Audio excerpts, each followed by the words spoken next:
Сегодня, ребят, поговорим о новом сериале. Вроде бы он неплохой. Судя по всему, по крайней мере, более-менее его можно смотреть, учитывая, что сейчас июль, сейчас время различных отпусков, и, честно говоря, хочется тоже в отпуск. Я в отпуске как таковом и не был, я имею в виду, когда тебе платят за время, которое ты находишься в отпуске, возможно, там тебя заменяют и так далее. То есть в таком отпуске я ни разу в жизни не был, мне 27 лет, я в таком отпуске ни разу в жизни не был. Был я один раз в жизни в отпуске, по большому, ну прям в отпуске. То есть я уже планировал, я уже сказал своим работодателям, что вот-вот, я иду в отпуск, вот такое-то число, там, наверное, недели за 3, за 4. То есть я прям заранее все сказал, типа, вот как бы, ребята. Но я заявление не писал, потому что у нас там так, оформление было тоже такое специфическое. Вот. Но в целом, как бы, они такие, ну ладно, окей, все, доделай свои дела, и ладно, все нормально. То есть все, казалось, все хорошо. И в последний день работы, перед отпуском, самые последние даже часы, наверное, даже самый последний час, самый последний полчаса, мне говорят, все, ты уволен. Прикиньте, какая ситуация. Я в отпуск собираюсь, вроде бы позитивное настроение, а мне тут такое говорят, что я уволен. Все, у меня типа работы больше нету. И что бы вы думали, что я сделал? Естественно, я отправился в отпуск, который запланировал, так как бы, как иначе. Но получается, вот это время, которое я был в отпуске, никак не оплачивалось. Ну, в принципе, оно бы и так не оплачивалось, на самом деле, потому что там я за часы работал. Но все равно, по крайней мере, за мной числилось бы хотя бы место. Но здесь вообще как бы все. Вот. То есть я приехал, я 8 дней провел в отпуске, немного. Учитывая, что я, знаете, сколько дней был в дороге? Наверное, 4 дня я был в дороге. Где-то 4 дня примерно, плюс-минус я был в дороге, даже, наверное, скорее плюс. И остальное, один день там в Москве провел. Первый раз в жизни был в Москве. И 3 дня был в Краснодарском крае. Все. Вот весь мой отпуск. В основном, ну, то есть это было такое путешествие большое. В общем, приехал, у меня нет работы. Естественно, как бы денег уже как бы ощутимо меньше. То есть не то чтобы сильно до этого много было их. Поэтому, собственно, такое максимально бюджетное было путешествие и недолгое. Вот. Но да, ситуация была непростая. Здесь же ситуация немножечко другая у наших главных героев. Их отправляют в отпуск. Их, ну, в общем, дочь вместе с зятем решает помочь родителям сохранить семью и дарит тур в 5-звездочный отель в Турции. То есть, я думаю, это довольно-таки дорогая история. На самом деле, даже интересно. 5-звездочный отель Анталии. Цена. Вот на самом деле интересно, ребят. Он какой-нибудь Анталия. Я не знаю, куда они, конечно, уехали, но, допустим, Анталия какая-нибудь. 5-звездочный отель, вот. Нашел какой-то сайт. Сейчас посмотрим, сколько это стоит. Ну, то есть, просто прикинуть, ребят, просто прикинуть. Они, судя по всему, где-то дней на 10, на 2 недели примерно уехали. Вот, почему такой примерно у них отпуск. Значит, что по ценам? А что мне даже? Нужно выбрать дату сначала. Давайте выберем дату. Ну, допустим, хочу с 15 по 16. Хочу просто за день посмотреть. Тут какая-то цена странная, ребят. Это, наверное, за какое-то большое количество дней. 124 818 рублей. Но, судя по всему, нет. Судя по всему, это за ночь. Одну. Судя по всему. Охренеть. Ну ладно, есть, конечно, здесь есть существенно дешевле. Есть за 46 тысяч, за 44 тысячи. То есть, ну, не дешево. Но это 5 звезд. Это какие-то приличные вроде как отели. Оценку путешественников тоже повыше поставлю, чтобы прям хорошие были отели. Потому что там, судя по всему, не особо экономили.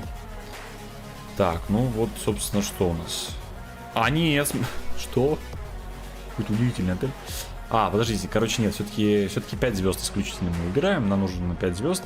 Ну, в общем, да. Не, на самом деле есть какой-то Crown Plaza отель Анталия за 18 тысяч. Ночь. Не, на самом деле даже есть еще дешевле. Завтрак даже включен. Там еще все включено, кстати, ребят, было. Точно, у них все включено. Услуги. Можно услуги, типа, все включено просто? Это, кстати, интересно, сколько стоит. Ну, то есть, это довольно дорогая штука, я думаю. Но давайте тоже применим этот фильтр. Мне прям интересно, сколько это вот будет стоить. Все включено. Так, 42 тысячи, 44, 100, ну, как бы 18 тысяч. 19, ну, допустим, 20 тысяч. Допустим, за 20 что-то можно найти. Допустим, 20 тысяч. На 10 дней 200 тысяч. На 14 дней... Да, 200 тысяч. На 14 дней получается 280 тысяч. 280 тысяч. Ну, допустим, 300 тысяч. Допустим, 300 тысяч где-то вот за отель. Плюс там эти авиабилеты туда-сюда. То есть, я не знаю, ну... Минимум сотку. Просто минимум сотку туда-сюда. Это просто, я думаю, минимально. Тут уже 400 тысяч. Окей. Тут еще 4... 500 тысяч. Ну, там же 2 у нас человека. 500 тысяч. Плюс там туда-сюда. Может быть, по соточке еще. Ну, 1700. Короче, 1700 отпуск, ребят. Как вам такое? Ну, подожди. Это не каждый себе может позволить. То есть, это уже такой зажиточный средний класс может себе позволить. То есть, ну, получается, такие вот, ребят. Почему? Потому что это айтишник. Айтишники у нас, как вы знаете, ну, такие сеньоры. Они, на самом деле, нормально зарабатывают. На самом деле, мне сегодня какую-то впаривали, типа, давай ты станешь а-ля айтишником. Будешь там сеньором, и типа лет через 5, когда ты станешь сеньором, соответственно, будешь зарабатывать типа 1500. Ну, 500 тысяч будешь зарабатывать. Ну, через 5 лет это как бы будет, ну совсем какая-то другая сумма, совсем другой мир. Вот. А если еще как бы английский язык очень хорошо освоишь и найдешь себя в какой-нибудь иностранной мировой компании, какой-нибудь американской компании или, не знаю, британской, то будешь зарабатывать лямчик где-нибудь. Как тебе такая перспективка? Честно, хз, потому что надо все-таки, чтобы душа лежала к этому. Я не совсем прям айтишник, но мне это интересно. То есть я такой около этого мира, как бы, хочу крутиться и быть, но не прям быть айтишником. Я все-таки не тот склад ума. Ну давайте также еще поговорим, что там происходило в первой этой серии. Значит, супруги Люба и Рома летят в Турцию. Этих супругов играют Анна Михалкова и Александр Робок. Честно говоря, они уже из интересных вот фактов. Вот просто из головы беру. Ну, на самом деле из головы, потому что просто я помню. Они не единожды уже играли семейную пару. Вот буквально недавно был сериал, тоже в 24 году я смотрел, вот несколько месяцев назад, буквально 2-3 месяца назад, может быть даже меньше, наверное, даже. Тоже у них была там семейная пара. То есть они как-то вот, блин, магнитятся просто. Почему так часто они играют в семейные пары? Да, есть еще как бы такие ребята, это, наверное, Максим Вагашкин и его реальная жена. Не помню, как ее зовут на самом деле. А вот здесь тоже, ну здесь эти ребята как ну, не являются, по-моему, реальной семейной парой, насколько я знаю. Могу ошибаться, если что, поправьте в комментариях. Дочка их, Любовь Аксенова, честно говоря, в последнее время как будто бы ее карьера, ну, как-то немножко так упала.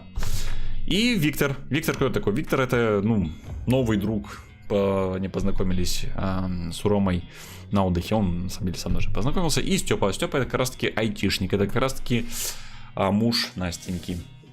Также есть еще Юра. Юра это странный немножечко турист, тоже отдыхающий. И Эмин, пожалуй, его я тоже упомяну, потому что, ну, в общем, тоже достаточно важный персонаж, по крайней мере, для всего персонажа, для всего сериала. В данном случае мы все-таки про первую серию говорим. Что там было? Они хотят отпраздновать 30-летний юбилей свадьбы. На самом деле 30-летний юбилей это прилично. Давайте мы обратимся к возрастам актеров. На самом деле они не такие уж и как бы взрослые. 74 года Анна Михалкова, получается, она уже исполнилось 50 лет. 50 лет, ну, это приличный, конечно, возраст. В принципе, да. В принципе, чисто как бы теоретически, математически возможно, что она может уже где-то 30 лет быть замужем за кем. То есть, ну да.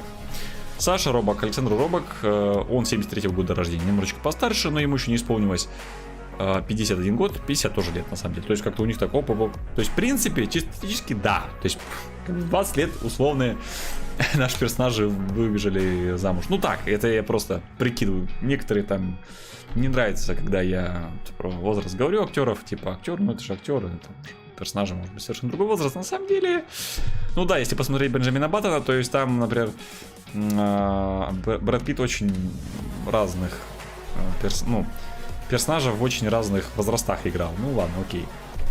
Это совершенно как бы другой концепция. Фух, на самом деле, они, конечно же, хотят отдохнуть и наладить натянутые отношения, но скорее больше хочет сам, наверное, Роман и его дочка. А вот жена что-то как-то, ну, не то, чтобы сильно хочет этого. Спасибо, беременной дочери, зятю за столь щедрый подарок, можно сказать. Самолет еще на земле, а муж уже совершает первый глоток алкоголя. Люба закипает и делает выводы.